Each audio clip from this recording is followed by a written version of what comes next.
The smell hit me before I saw the fire. "Mom, what are you doing?" I shoved open the sliding door and ran into the backyard. My mother stood beside the fire pit with one of my blue folders in her hand. Flames were already chewing through pages I recognized instantly. My essay drafts, recommendation copies, scholarship worksheets, application checklists. I lunged forward. Dad stepped in front of me. "Those schools cost a fortune," he said. "Save the money for your brother." I stared at him. "I got a 1470 on the SAT. I have the grades. I'm applying for scholarships." He actually laughed. "A test score doesn't mean we throw away money." Behind him, Mom opened the folder and dropped the last stack into the flames. "Ethan needs a fresh start," she said. My brother had already had one. Mom and Dad had paid for his first year of college before he dropped out. Now they wanted to fund another attempt. I looked at the burning papers. "So mine has to disappear." Neither of them answered. That silence told me more than anything they could have said. I moved around Dad before he could stop me and grabbed the only page close enough to reach safely. Half of it was already blackened, but I could still make out several college names and deadlines. Dad frowned. "Jennifer, leave it." I folded the scorched paper and shoved it into my pocket. "No." It was the first time I had said that to him, without lowering my eyes afterward. Over the next few weeks, I rebuilt everything without telling them. I used computers at school, asked my guidance counselor for copies of recommendation letters, recreated essays from saved drafts, and opened scholarship accounts my parents couldn't access. At home, I acted like they had won. They never asked whether I had given up. 6 months later, we were gathered at Grandma Margaret's house for Thanksgiving. She had died earlier that year, and the family was still sorting through pieces of her estate. I was sitting near the end of the dining table when the house phone rang. Mom answered. "Hello." Her voice was casual at first. Then she went still. "Yes, this is her daughter." Everyone kept talking around her until she said the next words. "You mean, my son." Dad looked up. Mom's hand tightened around the receiver. Whatever the person on the other end said next drained every bit of color from her face. And as I watched her stare across the room at me, one question lodged in my mind. Why was Grandma's lawyer calling about Ethan, and why did Mom suddenly look terrified? Mom turned away from the dining room and carried the phone toward the hallway. Dad was out of his chair before she even reached the doorway. That alone made me pay attention. Whenever Grandma's estate came up, my parents had always dismissed it with the same line. "There's nothing important for the grandchildren." But now Dad followed Mom, like whatever was being said on that phone could change something. I got up quietly and moved closer to the hallway. Mom's voice dropped low. "She's only 18. A pause. Then Dad whispered, "Margaret never told us that." I stopped. Whatever Grandma had done, my parents clearly hadn't known about it. Before I could hear more, Ethan stepped beside me. "What's going on?" I looked at him. "You tell me." He frowned. "Dad said they're helping you enroll again in January, right?" His expression shifted. "Yeah, he said they couldn't afford both of us." There it was. Not suspicion anymore. Confirmation. "They burned my applications, Ethan." He stared at me. "What?" "Mom burned them. Dad stood there and told me the money should go to you." His face went blank. "Burned them? You didn't know?" "No." For the first time, I believed him. Ethan rubbed the back of his neck, then glanced toward the hallway. "Grandma fought with Dad about you once." I narrowed my eyes. "About what?"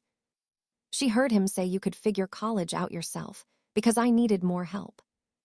My stomach tightened. "What did Grandma say?" Ethan looked at me. "She said, then maybe Jennifer needs something you can't take away from her." Before I could answer, Mom appeared in the doorway. "That's enough." Her voice was sharper than usual. I looked at the phone in her hand. What did Grandma's lawyer want? Routine paperwork. She said it too quickly.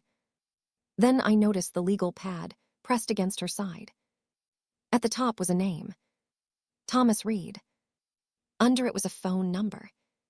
I memorized every digit. Mom walked away with Dad. I waited until they disappeared into the kitchen. Then I pulled out my phone and called Grandma's lawyer myself. Thomas Reed's office. I almost hung up. Instead, I tightened my grip on the phone. My name is Jennifer Carter. I think you just spoke to my mother about my grandmother, Margaret Carter. There was a brief silence. Then a man came on the line.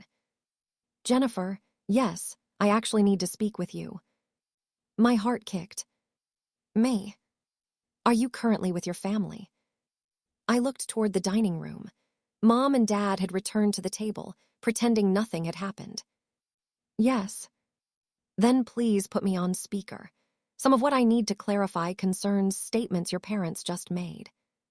I walked back into the dining room. Mom spotted my phone immediately. Who are you talking to? Grandma's lawyer. Her chair scraped backward. Hang up. No. The room went silent. I placed my phone on the table and switched on the speaker. The man introduced himself. My name is Thomas Reed. I represent Margaret Carter's estate. Aunts and uncles stopped eating. Ethan leaned forward. Reed continued. Margaret created an educational provision specifically connected to Jennifer. Mom interrupted. Margaret wanted the grandchildren treated equally. Reed paused. Mrs. Carter, her written instructions say otherwise. Dad's fork hit his plate. Reed continued calmly. Ethan is not the beneficiary of this educational provision. Nobody moved. Dad spoke first. How much money are we talking about? I'll discuss the full details after Jennifer's identity is formally confirmed and she receives the appropriate documents. One of my aunts looked at Mom. Then why did you think this was about Ethan? Mom opened her mouth, but Ethan beat her to it. You told me Grandma left something for my tuition. Mom stared at him. We thought. You told me. The confidence vanished from her face. Suddenly, I understood why that first phone call had frightened her. My parents had been expecting Grandma's estate to help finance Ethan's second chance. Reed's voice came through the speaker again. Jennifer, I need to ask you something. Yes. Are you still planning to attend college? I looked directly at Mom and Dad. I am, if they haven't managed to stop me. Dad's face hardened. Mom looked away. Then Reed said the sentence that silenced the entire table. Then your grandmother planned further ahead than they did. Mr. Reed scheduled the meeting for 9 the next morning. Jennifer needs to attend, he said. She is the named beneficiary. The second the call ended, Dad turned toward me. You're not going there alone. Why? Because whatever your grandmother left belongs to this family. I held his stare. Like my college money belonged to Ethan. Dad opened his mouth, then stopped. Ethan pushed his chair back. No, I want to know what's happening too. Mom sighed. We assumed your grandmother would leave educational money that could help you restart college. Ethan stared at her. So you burned Jennifer's applications because you thought there'd be more money for me. We were trying to make practical decisions. You told me she wasn't serious about college. Mom looked away. That was when another memory clicked into place. During Grandma's final year, she constantly asked about my SAT, scholarship deadlines, and dream schools. I had thought she was simply interested. Now I wondered if she had been preparing for something. I went upstairs and opened the drawer where I had hidden the page I rescued from the fire. When I returned, I placed the scorched college list on the table. Some deadlines passed, I said, but I rebuilt everything I could. My counselor helped me submit applications to 2 schools online. Dad stared at me. You applied anyway. Yes. His control over that part of my life had already ended. He just hadn't known it. If Grandma created something for college, he said, you should share it with Ethan. I'm not promising anyone anything until I know what it is. For once, Dad had nothing he could threaten to take away that would change my answer. At 9 the next morning, the four of us entered Thomas Reed's office. A thick folder sat in the center of the conference table. My full legal name was printed across the front. Jennifer Carter. Mr. Reed opened it and removed several signed documents. Dad leaned forward. Before we start, Mr. Reed raised one hand. Mr. Carter, you should hear why your mother made sure you could never control this money. Mr. Reed turned the first document toward me. Your grandmother established an irrevocable education trust for you, Jennifer. I looked down at the number printed on the page. $180,000. Mom inhaled sharply. Dad leaned forward. 180,000. Yes, Reed said, for Jennifer. He explained that the trust could pay for tuition, housing, books, and other approved educational expenses. I was the sole beneficiary. An independent trustee controlled the distributions. My parents had no authority over it. Ethan couldn't receive it. And after I completed my education, any money remaining under the trust's terms would eventually transfer to me. Dad immediately shook his head. That doesn't make sense. My mother wouldn't exclude Ethan. Reed opened another document. She explained exactly why she did. The room went quiet. Grandma had documented what she had watched for years. My parents paying for Ethan's tutoring, tuition, living expenses, and repeated second chances while expecting me to accept whatever remained. Then Reed reached the part that changed Dad's expression. Grandma had become especially concerned after hearing him say I would have to settle for whatever was affordable because Ethan needed more support. That was why she appointed an independent trustee. She wanted my education funded without my parents being able to redirect the money or use it to control my decisions. Ethan slowly looked at Dad. I remembered what he had told me at Thanksgiving. Then maybe Jennifer needs something you can't take away from her. Grandma hadn't been making an angry comment. She had been telling Dad exactly what she intended to do. Mom shook her head. Margaret misunderstood us. I reached into my bag. Nobody spoke as I unfolded the page I had carried for 6 months and placed it on the conference table. The edges were black and brittle. My college list. She understood enough. Ethan stared at the burned paper. Then he turned toward our parents. You told me Jennifer changed her mind about applying. Mom shifted in her chair.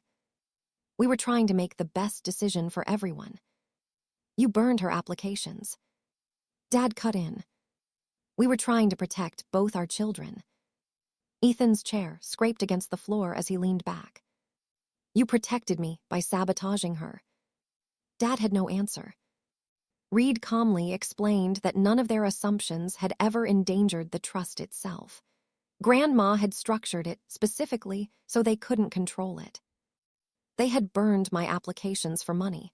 They could never have redirected to Ethan anyway. I signed the necessary trust administration documents. Then I made another decision. Every piece of future college correspondence would go somewhere my parents couldn't access. New email, new passwords, independent mailing arrangements were necessary.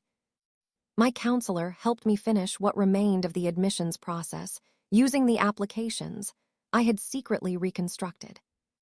Ethan refused to ask me for $1. I'll figure out my own next step, he told Mom and Dad. I'm not taking something Grandma specifically protected for Jennifer. The biggest change wasn't the $180,000. It was that my parents could no longer make obedience the price of my future. They couldn't threaten to withhold tuition. They couldn't decide Ethan deserved another chance more than I deserved my first one. And after Thanksgiving, the The relatives who had watched that phone call unfold understood why Grandma had refused to put my parents in charge of my trust. Months later, an envelope arrived from one of the strongest schools on the list I had rebuilt. I opened it slowly. Congratulations. I read the first line twice. Then I took the scorched sheet from my drawer and placed the acceptance letter beside it. One page represented the future my parents had tried to destroy. The other proved they had failed. I kept that burned list, but not because I wanted to live in what happened that night. I kept it because my parents had looked into that fire and believed they were watching my opportunity disappear. Grandma had already made sure they were wrong. My parents burned my applications because they thought they controlled my future. Grandma made sure the only person who finally controlled it was me.